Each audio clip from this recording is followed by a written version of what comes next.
You're listening to a podcast from the BBC World Service. This is Hard Talk with me, Zainab Badawi. Thanks for downloading this edition of the programme, and I hope you enjoy it. Welcome to Hard Talk with me, Zainab Badawi, from the London Coliseum, where my guest is SylvieGuillem, French-born ballerina who has dominated the world of ballet for more than 3 decades. She's also pushed the boundaries of the genre. At the end of this year, SylvieGuillem retires. She is one of the greatest dancers of her generation, but she'll also be remembered as being Mademoiselle Non. Was she too assertive in her career? And we also talked to her about her activism to save the planet. SylvieGuillem at the London Coliseum, welcome to Hard Talk. Thank you very much, Zainab. You are arguably the greatest ballerina of your generation. And yet the irony is you never set out to be a ballet dancer. What is the sort of lesson in that? Well, I think it was very lucky for me to come from nowhere, because I had no expectative, I was not waiting for something, and I was not dreaming of just one goal. And it was for a lot of decisions in my life, it really helped me. Mm-hmm. So you actually started off wanting to become a gymnast, and when you were 11 you were sent to the Paris Opera Ballet for a year's training, and that's when you discovered that actually it was ballet that really excited you. Yes, I had a year when I was doing gymnastic and dance. I was living the life of the little rat, we call that in Paris Opera, the little pupils of dance. And at the same time I was doing gymnastic. But at the end of that year, there was a show, and the directress of the school, Claude Bessy, asked me if I wanted to be part of it. She saw that, I had a friend with me, and she was not really gifted in dance, but she saw that I could maybe do the show. And I said, yes, why not? Because up to now it was not really fun, so let's try the show. And the rehearsal, the costume, the makeup, and finally, when you're on stage and the curtain going up, the performance, the moment, and the reaction of the audience, that was it. That was it. So then you joined the Paris Ballet, and when the legendary dancer Rudolf Nureyev became director of that, he plucked you at the age of 19 from the ranks of the ballet dancers. What do you think he saw in you?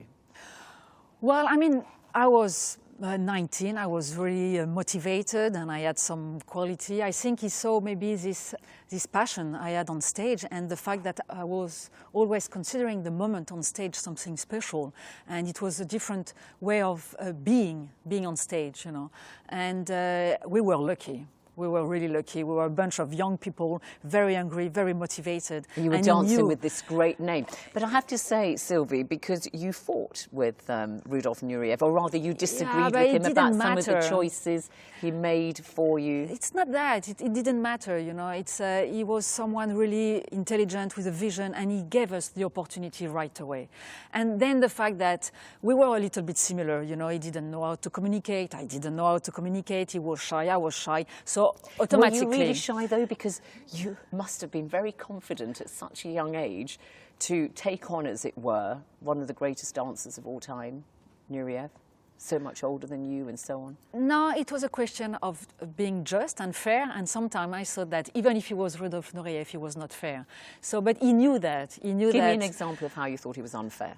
Well, he was screaming very fast, and he didn't want to discuss, and just do this, do that. Yeah, it was his decision first, and sometimes I thought it was unfair, he was taking a lot of time for a rehearsal, and I had something else to do after. I could see my timing passing, and I could not rehearse, so we had a fight there, it's like, enough of your ballet, please give me the opportunity to do it. It's interesting, because the American director, William Forsythe, says of you, she was the first ballerina to take her career into her own hands, and that subsequently led to that very famous nickname, which I don't know how you feel about it, as Mademoiselle Non, for being too assertive, and that was the nickname that was given to you by Anthony Dowell, then director of the Royal Ballet here in London. Well, I'm proud of it in a way.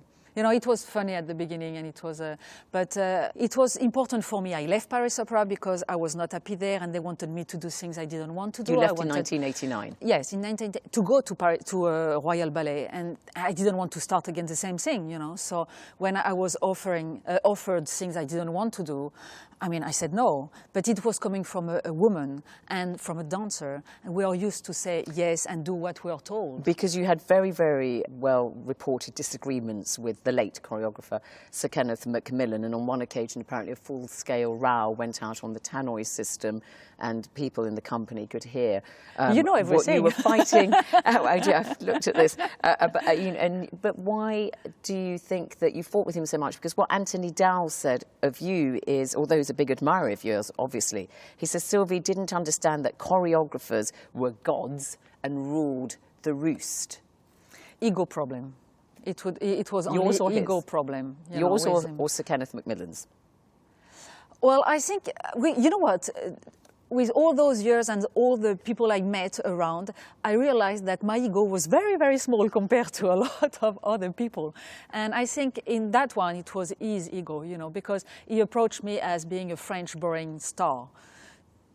French, yes. Star, I'm not the one deciding. Boring, I don't think so. But it was not anything artistic, you know, it was more personal.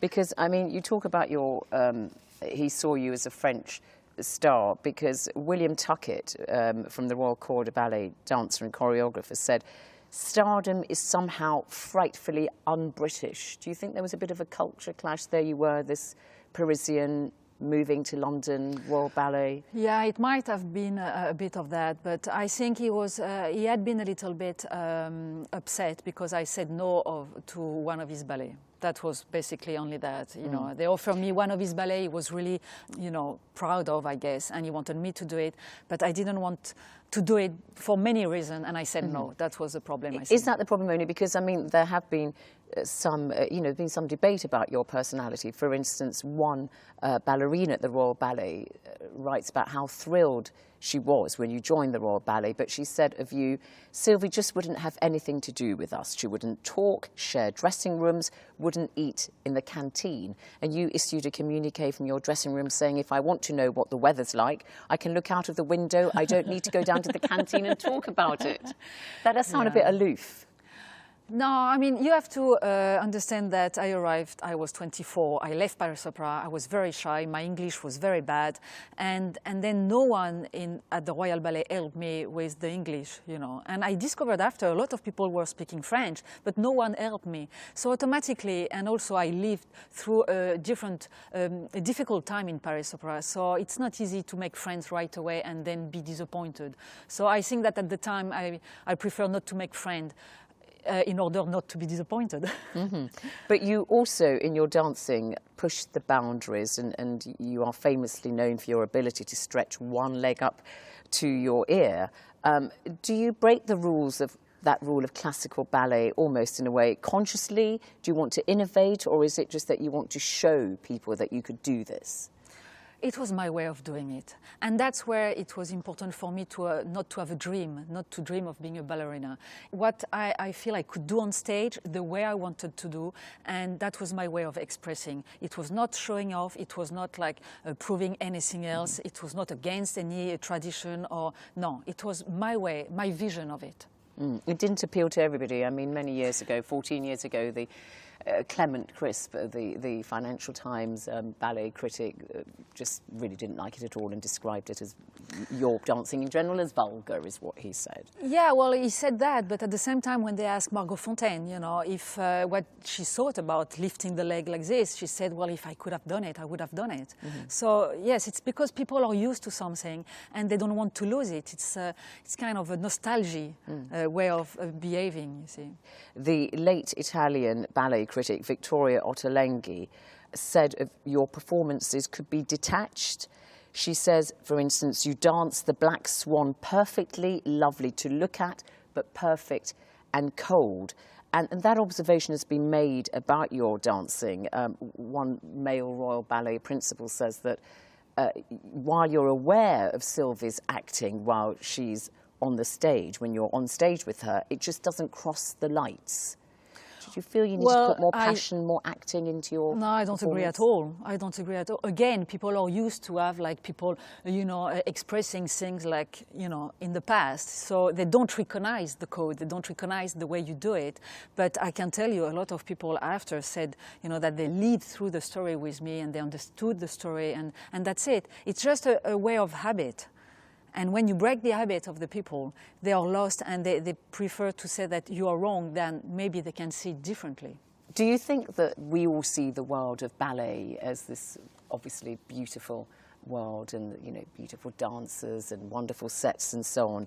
But you've also spoken in the past about how, through your work, you've learnt about people and betrayal and stupidity. You said. Do you remember saying that? And what did you mean by that? Yes, because I mean a dance company is like a representation of society. It's a small society there. So you have all kind of person. And it's true that I was very naive, you know. I thought that maybe with my upbringing and I was convinced that being as a group you could help each other and things like this. But I realized then I was never part of a group. Even if I wanted to be, people never saw me as part of the group. Why? Because already when I was a young gymnast, I was the youngest of the team. I could do things very nicely, and then I was on the top of that, the daughter of the teacher. So I had to play, you know, one step under to be accepted. Then when I arrived at Paris Opera School, it was the same thing. The director saw me and asked me to be part of it. She saw that I had quality, and she gave me some, you know, things to do before the others. So to be accepted with the group, you need to play really under. I mean, we hear about rivalries going on in the world of ballet, and of course the most extreme example in recent times was a couple of years ago when the Bolshoi ballet soloist Pavel Dmitrichenko was jailed along with somebody else for throwing acid into the face of the artistic director of the Bolshoi ballet, Sergei Filin, and we heard about all the intrigue that was going on behind the scenes, the allegations of favoritism, bribery even. Does that resonate with you in any way? Did you experience, perhaps not to that degree obviously, No, not at all. Any of that kind of poisonous rivalry? No, not at all, no. In Paris Opera and at the Royal Ballet, it was through the work we were competing in a way, you know, but no. That didn't bring about any kind of jealousy that you felt aware of? Because, I mean, it's not just at the Bolshoi. I have to say to you, Victor Hockhauser, who promotes the Bolshoi, told the BBC this year, jealousies are not unknown to me in dealing with other companies too, though, of course, he says what happened at the Bolshoi was outside the usual norm. But you must have seen things. No, in your as I time. said, it's the same than in a bigger society, you know. So you have the same kind of admiration, hatred, jealousy. You have that, you know. Human being is there also as a dancer. Everything that is good about it and everything that is bad. But it never went to an extent of being threatened or something like this, never. You left the Royal Ballet for good in 2007. You joined Sadler's Well. And then you began also to work in contemporary dance and so on. Did you see that as a kind of new beginning in your life? Not at all. I always said that I was lucky as a young dancer to have Rudolf Nureyev as a director in Paris Opera. He brought the light into Paris Opera and also he opened the door to any kind of style, choreographers from everywhere in the world and contemporary work at the same time as classical. And for us, it was fantastic. The same day we were doing a classical ballet, really classical, and at the same time we were doing Bob Wilson, theater only. And I said, okay, that's what I want to do. You know, I want to experience everything I can on that stage, whether it's classical or contemporary. And that's what you're doing now in your farewell tour, because you turn 50 this year, and you've got your worldwide tour where you're performing in lots of venues and across different continents, and it's called Life in Progress. And that's interesting because that's quite a contradictory title to have for somebody's farewell tour, Life in Progress. Well, I had to choose a program for this big decision I took, you know, and it was or going back and having a little bit of nostalgia into the program or doing a best of, and I didn't want to do that. And I said, well, the best way to end, you know, it's to go on the way I did up to now. And doing innovative things. Innovative, experiencing, and yeah, taking risk.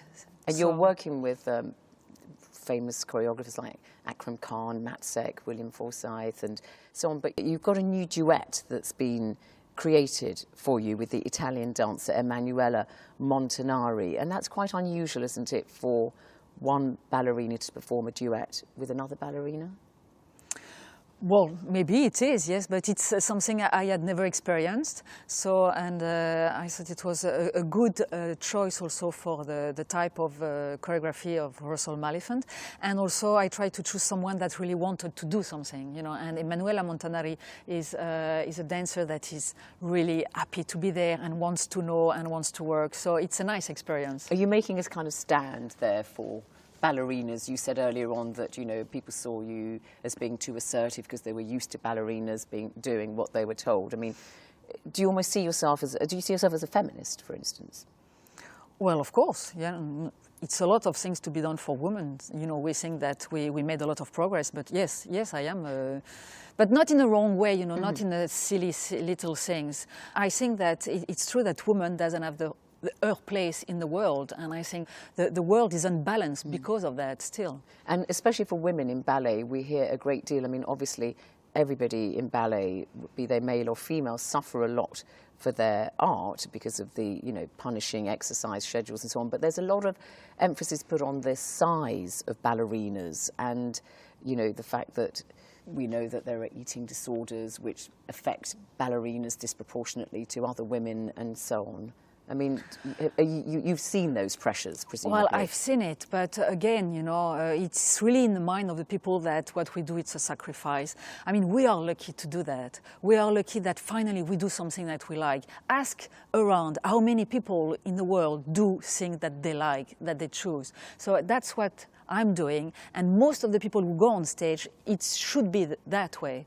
So one day someone asked me, was it a sacrifice? Not at all. It's a lot of work, yes. It's a lot of time, a lot of effort, but it's great, and I chose it. So, yeah, and sometimes you have people who are doing it because the parents are pushing them, and then they start to have psychological problems, then they start, you know, eating disorder and all of that. But in overall, it should be something of passion. Really, because, I mean, the Cuban dancer Carlos Acosta has said, dancing is not an easy life. We work extremely hard and we pay a price. People often don't see that side of it. So it's a price to pay, but I prefer to have, you know, a bit of difficulty to walk in the morning than to have to wake up every day and go to an office or to do a job that I don't want to do, which is really, you know, it's only one life. This one is a place where it's extraordinary moment that you are living. So yes, you have a price to pay. Yes, it's difficult, but it doesn't matter. It's not made for the people to know that, you know. And also people come here to dream. You're not going to show that it's difficult to do it. So when you get out of bed in the morning, sometimes you feel stiff and you I mean, since I am 20, you know. It's just part of it. It's part of being a ballet yes, dancer. It's part Even of if you have problems with joints and so on and hips or whatever in the many years to come. I would not change. I would not change my my job. I mean, I'm doing that for 39 years now. You know, I would not change anything. You've talked about how when you do retire at the end of this year that you want to engage more with some of the causes that you are attached to, in particular Sea Shepherd, the Conservation Society, and you're wearing their T-shirt there. Yes, and I it's am, a yeah. society that protects ocean wildlife, and you were on the Faroe Islands last year along with other celebrities, Charlie Sheen, Pamela Anderson. You're a vegan. But what do you say to critics who might say, look, oh, you're another celebrity lending your name to another cause? Is that how you see it, or do you see it as more than that? You know, again, those things. I realized that since I'm doing that, I changed my life 5 years ago, and I decided that something triggers something in me, you know.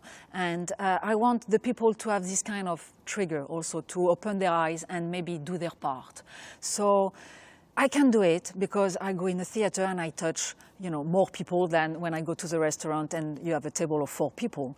And if among those people, some people can open their eyes and change their life and do something, that's great. When you left the Faroe Islands last year, 14 activists were arrested after you had gone. Does that concern you at all, that sometimes activism might border on the side of illegal activities or possibly legal activities? No, what bothers me is that you put in prison those people who try basically to save the life, they are fighting for the respect of life and for a future, they go to jail. But the people who are destroying, like illegal whaling, for instance, the planet, big businesses, multinational, it's legal for them to destroy the world, whether it's with pesticide, whether it's by overfishing. All of that is legal. It's destroying or cutting the forest. It's all of that is oxygen. All of that is the future.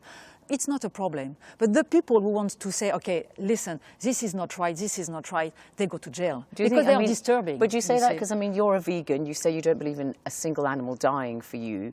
And when you look at the fuss that has been created by the shooting dead of the wonderful lion in Zimbabwe and the dentist from America who did it, he says, inadvertently and so on. There's been a lot of fuss, backlash against that kind of thing. People aren't complacent, are they? I think if it can open the eyes of people about, the killing, just to kill for a sport, for me, I can't really understand. I don't understand that it exists still. So, he killed the wrong, one more animal too many, and people started to be aware of that. But it's a lot of things that are not ethical as a human being, and this is part of it. You can't be just doing a sport and kill animal. You can't have the family, going to a safari and kill a giraffe and have their picture in the newspaper just because, it's what is on their mind, We are part of an equilibrium, animal, nature, and human being. One without the others, we don't survive. So why, as a human being, we have the arrogance to think that we have the right of life and death on nature or animal? You told the BBC a couple of years ago that you don't have children, you have 2 dogs instead, and you said actually, and a cat. In a way, and a cat. Mustn't forget the cat. You said, in a way, why should I have brought children into a world like this? And you've talked about how by 2050 you believe that a billion people will be without water and that people will be killing one another for water. So you don't want to have children. You paint this apocalyptic scenario. Are you not being too cynical, too much of a pessimist, and underestimating human beings' capacity to adapt to difficult circumstances? If you call it to adapt, to kill each other, to have a little drop of water or to have some food, no, that scenario may not actually happen. You're being I'm not pessimistic. The one. I didn't invent it. It's a lot of scientists, and for many years who proved it that it's going to happen. And so I'm just looking at what is happening. We are spoiling. I don't know if it's the right word. The Earth, thinking that it's never ending, the resources, and it is ending. We are 7.5 billion. People here, and in a few years' time will be 10 billion. Already with the number we can't feed everybody, and we are just going on the head against the wall, just not wanting to see what's going to happen. Finally, you've made it clear that activism is something you're going to be doing more of when you stop dancing. But Margot Fonteyn retired at 60. You're only 50. Could it be possible for your legions of fans out there that you could make a comeback?